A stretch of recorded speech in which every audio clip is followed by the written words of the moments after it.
like Mr. James here needs some time to pay me back. I'm sure Dylan will do anything to protect his brother. Get your hands off her! Nobody says no to Mr. Wilson.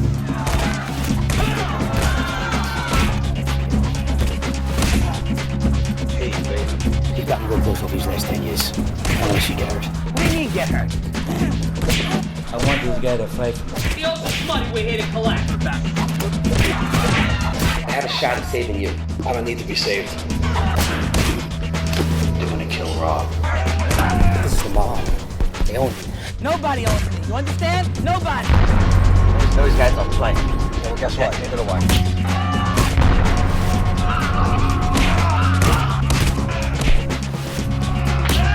Now you'll pay.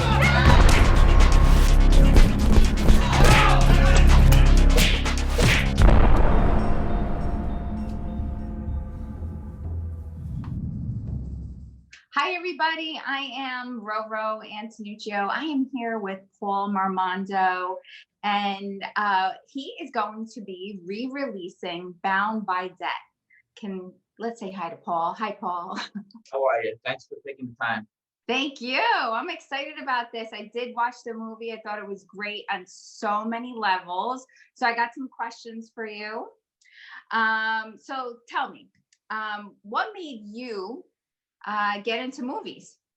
I'm absolutely out of my mind. That's why anybody in the entertainment business has got to be pretty much out of it. No, I actually would probably be the last person that you would ever consider being, moving into being an actor or something like that. I was very introverted as a young child, but the martial arts stuff, I got pretty well known in the martial art industry at a young age, and I started doing all these performances and these demonstrations and getting a lot of publicity. And out of nowhere, this talent manager called me up and said, "Listen, hey, you ever think about making movies? It worked well for Chuck Norris." And I was like, "Chuck who?" No, I was like, "Sure." I was like, that sounds like something maybe I might be interested in that, but I didn't really give it too much thought at that point. And then he actually was pretty persistent on on follow up. And then I was like, oh, maybe he's got something to this. And and prior to that, even in school, when we would audition for plays, like I would be the tree. They'd put me as the tree with no lines in the background and tell me to be quiet and stuff like that. So I had no ambition to be in stage or no ambition to be in front of a camera and that. And it just took a life of its own. And here I am, decades later, still doing it. No, that's awesome. Listen, confidence through maybe what you were doing with martial arts, and from a tree to the main actor. I think you're on your way. That was a good, that was a good jump. That's awesome. That's awesome. So, let's talk about fight scenes. Now, I heard that in your life, doctors actually told you that you weren't going to be able to even like walk again. So, can you tell us about that? Things were going pretty well for me at a young age, and then I was doing a lot of performance, a lot of demonstrations. So one night we had this meeting in the city. It was actually for a movie, believe it or not. And when I went out to meet the producer, we had a great time. On the way back from the Battery Tunnel, being in the wrong place at the wrong time, a drunk driver hit my car, spun me around 360 degrees, and the impact was kind of shattering it. It did some damage to my back. So when the ambulance came, and I kind of was a little bit out of it, so to speak, and incapacitated. When they put me on the stretcher, the gurney, whatever you want to call it, the stupidest thing I said to one of the EMT guys was, "Hey, how long do you think it will be till I start doing my martial arts again?" And he kind of laughed and snickered to the other guys, like, "This guy's thinking about martial arts. Like, don't you think he should be thinking about walking again?" And because the impact was pretty severe. The car was completely demolished, and how I survived that to this day, I don't know. I guess God was looking out for me. I guess but so that's kind of what happened. So from there, it was just a long road back. But God is good. That's all I can say. That's awesome. Wow. And you would never know. I mean, watching those fight scenes and seeing that, and then I never knew that about you. And when I heard that, I couldn't believe that. So you are a miracle, and you're definitely doing your gift and what you're supposed to be doing. Yes, thank you. Yeah, definitely. And I feel as good now as I felt in my 20s, believe it or not, like kicking and punching. Everything else is gone. The vision's gone, the hearing's gone, but the kicking is still there. So I don't know what he's got planned for me. I guess I'm kind of spiritual, as you can tell. So Awesome. Listen, restoration can happen. Definitely. That's so cool. So Bound by Debt. What was your favorite scene? How about that in the movie? that's pretty easy. My favorite scene was the scene that was with my father. That was my favorite scene. I actually helped write that scene because I wanted to actually show that I could do more than just kicking and punching and saying a couple of grunting lines and stuff like that. So I wanted to challenge myself, and I kind of, wanted to put a sort of a dramatic scene in it. People don't notice, but I don't like action movies too much. It's not my favorite genre. Whenever I say that, people are like, "Wow, really?" Like that, they find that kind of odd. I actually like drama. Drama is kind of my favorite genre. So I wanted to see if I could, I wanted to show the audience a different side of me that, that I could do more than just the kicking and punching. But so to answer your question, my favorite scene was the scene in there with my dad, played by Gerard Adamando. Nice. That's awesome. That's so cool. So you got the action and you got the dramatic. So that's awesome. That's great. All right. So let's see. What sort of person is going to watch Bound by Debt?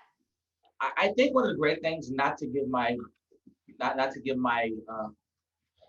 wife too much credit and give her a big head, but she wrote a good film. So when you watch most action movies, the storyline always kind of suffers a lot. It's like, revenge.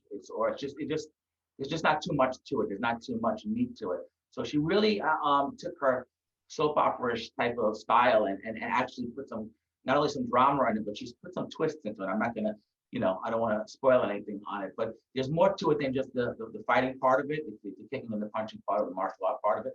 But to answer your question, I think people that like the old Van Damme movies and the Chuck Norris movies, because those are my influences, and those are the kind of movies that we set out to make in our what we're trying to accomplish.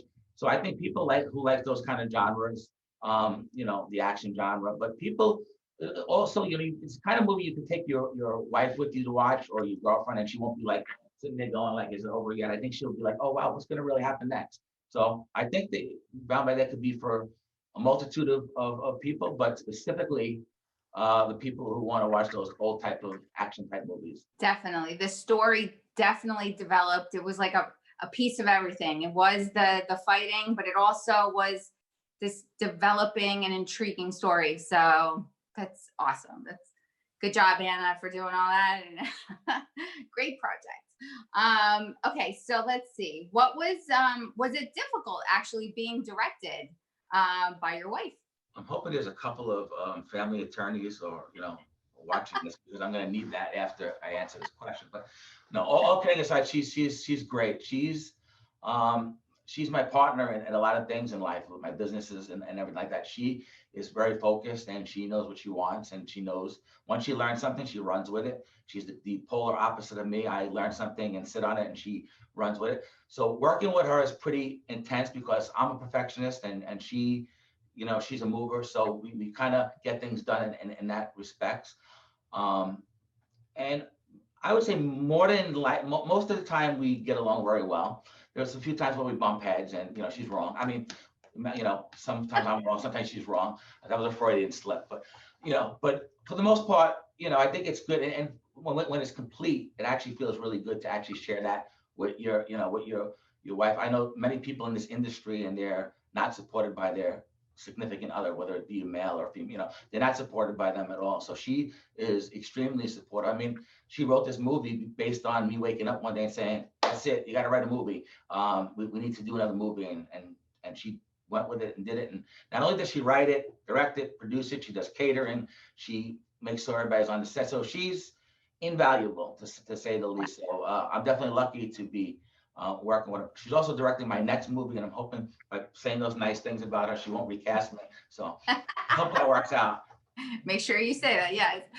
That's inspiring. It really is. And listen, it's a team effort in everything in life, but for you guys to be able to work on a project together and continue to is, it echoes throughout the industry. So that's great. All right. So, what other projects are you working on? You mentioned you have a next movie coming up. Yes, we're working on a new action film called Justified Vengeance. We started to shoot this a few years back, and then my dad had gotten sick, and we had to halt everything. But we got a lot of really good response on that project, and that's kind of my like really pet project. That's kind of like my passion project. It's kind of a remake, not a remake. I won't say a remake, like my version of Death Wish. Only it's got a huge amount of twists in it. And if you know my wife's writing abilities, there's so many different twists in the plot. So that's kind of going to be my really passion project. I'm also working on a film called Mixer with Tara Reid and my friend Castor Fagan. That's his directorial debut. And then I'm working on a zombie flick where I get to play a military guy on a film called Z Dead End with Robert Restro. He's the director on that. So pretty busy so far. You are busy. I was gonna say, do you have like the day? Is it 40 hours for you or not 24? How do you do with that? I don't know. We're lucky. We're lucky and blessed. So good. Awesome. That's great. So if you could have played any role in any movie, what would it be? I like that question. That's a good question. And I can answer that easily. But before I answer it, and people say, how dare you say you could take that person's?